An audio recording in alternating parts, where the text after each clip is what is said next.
कि अगर पैसों की जरूरत होगी तो कहाँ घूमते फिरोगे। इसलिए धनी वन फ्रीडम कार्ड के लिए अप्लाई करो। और एक ट्रेन जिसे अब नदी के ऊपर पुल की तरह इस्तेमाल किया जाता है, उससे लेकर एक पूरे के पूरे स्टेशन तक जिसे लावारिस छोड़ दिया गया। खैर, इनकी बहुत दर्दनाक कहानी है और आज आप फिर से कुछ ऐसे ही लावारिस ट्रेन के बारे में जानने वाले हैं। तो यात्रीगण, यात्रा पसंद आए तो प्लीज इस वीडियो को लाइक कर दें, नहीं पसंद आए तो भी लाइक कर दें। Eagle lake trains. अगर आप कभी मेन जाएं तो ईगल लेक नाम की इस जगह पर जरूर जाएं, जहां आपको एक नहीं बल्कि दर्जनों लावारिस ट्रेन्स खड़ी हुई दिख जाएंगी, जिस पर प्रकृति और समय ने अपना काम बखूबी कर रखा है। सन 1926 के समय में वेस्ट ब्रांच रेल रोड ने अपने पूरे रेलवे सिस्टम को बदला और तभी यहाँ ईगल लेक से 13 मील दूर बजूकस लेक तक के लिए ट्रेन चलाई गई। शुरुआती समय में इन्होंने बहुत अच्छा काम किया, लेकिन 1930s में इनको बिना किसी चेतावनी के बंद कर दिया गया। इसके बाद यहाँ चलने वाली ट्रेन्स का कोई काम नहीं था और जो ट्रेन्स यहाँ खड़ी थी उसे भी लावारिस छोड़ दिया गया और तब से लेकर आज तक दर्जनों ट्रेन्स ईगल लेक के पास लावारिस खड़ी हैं। तो अगर आप कभी यहाँ पर जा रहे हैं तो आपको सावधानी बरतनी जरूरी है, क्योंकि ये जंगल के बीच में खड़ी है, इसलिए ये ट्रेन सब जंगली जानवरों का घर बन चुकी है। परम रीजन।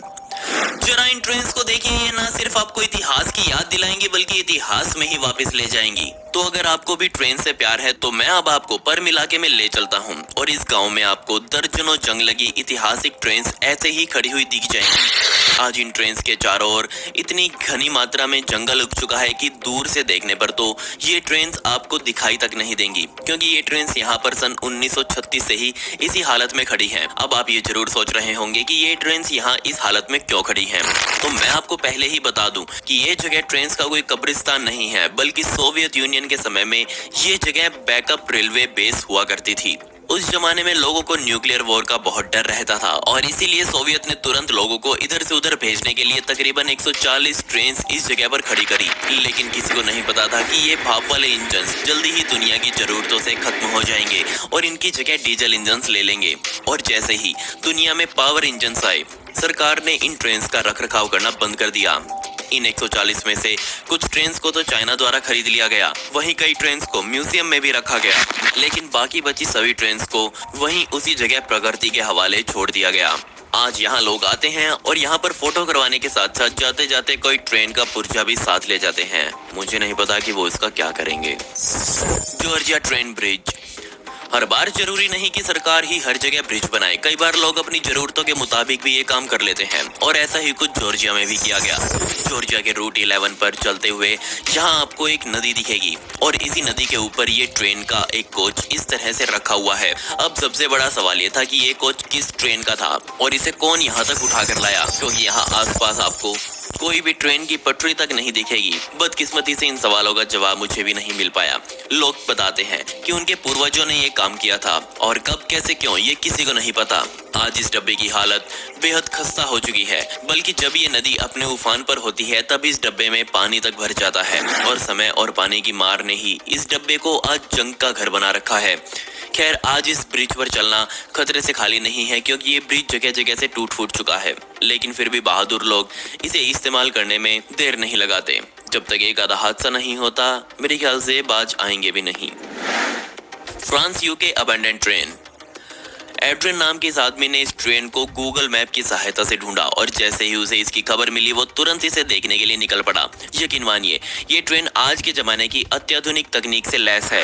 एड्रियन ने वहां जाकर इस ट्रेन की वीडियो बनाई और सोशल मीडिया पर अपलोड करी। देखते ही देखते ये वीडियो वायरल हो गई, जिसके बाद बहुत से लोग इस ट्रेन को देखने के लिए इसकी तरफ निकल पड़े। बदकिस्मती से जब तक ये ट्रेन इंसानों से दूर थी तब तक ये अच्छी हालत में थी, लेकिन लोगों ने यहाँ आते ही इस पर अपनी कलाकारी करनी शुरू कर दी। एड्रियन ने बताया कि इस ट्रेन में आज भी 13 डब्बे लगे हुए हैं, जिनमें से 2 डब्बों के अंदर शाही रेस्टोरेंट्स बनाए गए हैं। इस ट्रेन में अभी भी अंतिम बार चलाए जाने की निशानियां मौजूद हैं, जैसे कि अंतिम बार यात्रियों को दी गई मैगजीन्स अभी तक इस ट्रेन में मौजूद हैं। वहीं इंजन अभी तक बिल्कुल अच्छी हालत में खड़ा है। खैर, अभी तक तो ये किसी को पता नहीं चल पाया कि क्यों इस कमाल की ट्रेन को इस तरह से लावारिस छोड़ दिया गया। अगर हम आज भी देखें तो ऐसा लगता है कि थोड़ी सी साफ सफाई करने के बाद ये ट्रेन फिर से दौड़ने के लिए तैयार है। बदकिस्मती से लोगों ने इसके कई अहम पुर्जे चुरा लिए।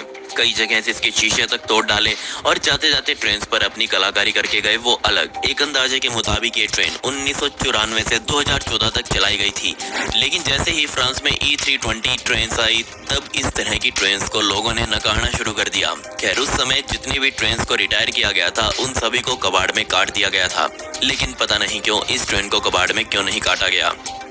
Aldwych station. अगर आपने वी फॉर वेंडाटा मूवी देखी हो तो उसमें आपने एल्डविच स्टेशन को जरूर देखा होगा। ये एक बहुत पुराना ट्यूब स्टेशन है जो कि लंदन जैसे शहर में लावारिस पड़ा हुआ है और आज इसे लोगों द्वारा सिर्फ फोटोग्राफी या फिर वीडियोग्राफी के लिए ही इस्तेमाल किया जाता है। इसके दरवाजे हर रोज सिर्फ घूमने आए लोगों के लिए ही खोले जाते हैं। तो क्या आप एक लावारिस पड़े स्टेशन को अच्छे से देखना चाहते हैं?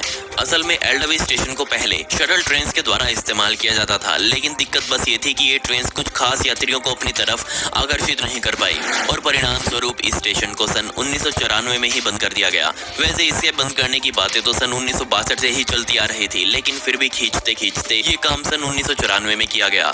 इस स्टेशन की कमाल की कहानी है। इस स्टेशन ने दोनों वर्ल्ड वॉर देखे हैं और एक समय में इसी स्टेशन में इंग्लैंड की सबसे कीमती पेंटिंग्स और कीमती सामान रखा जाता था, क्योंकि वर्ल्ड वॉर के समय इंग्लैंड को डर था कि कहीं उनके ये खजाने दुश्मन के हाथ ना लग जाएं, इसलिए उन्हें यहाँ छुपा दिया जाता था।